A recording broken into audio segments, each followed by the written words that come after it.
So here's what actually happened when Mariah Carey's in-ear monitors malfunctioned on New Year's Eve 2016. So you'll notice at the beginning of the performance that Mariah actually sounds fine.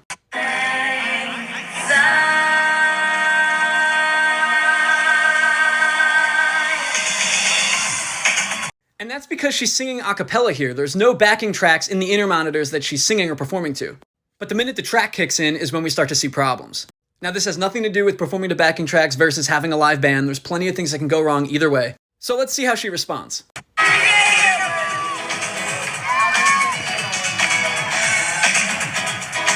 Now it looks like here she can't hear herself or the backing tracks in the IMs, which would make it impossible to perform in a space like this if the onstage monitors were turned off. Now there are actually some monitors visible on stage here, but I'm assuming those were used by a different artist. The reason for this is that there are so many performers on an event like this and it's timed because it's on TV, so using IEMs is a lot more efficient than either moving equipment around on stage or having to recall monitor mixes on stage for each act. She actually does ask at one point to have the monitors turned on, but it was clearly too late. Now the reason she has the IEM out is because when you have the IEMs in, there's noise cancellation, and when you take them out, there is a slight chance that you could hear yourself or the tracks from the main speakers that the audience is hearing the sound through, but definitely not in Times Square. Let me explain.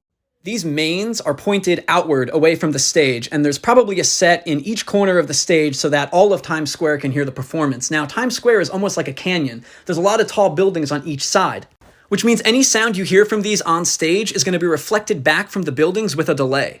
In this clip, you can actually hear it, and you'll notice that the dancers are also offbeat. Did you notice that delay? You can hear it especially with the snare drum. So trying to keep up hearing the sound only as reflections is you're always going to be late or ahead of the beat. So for the second song, they go to a last resort scenario, which is pumping in the lead vocal on a track.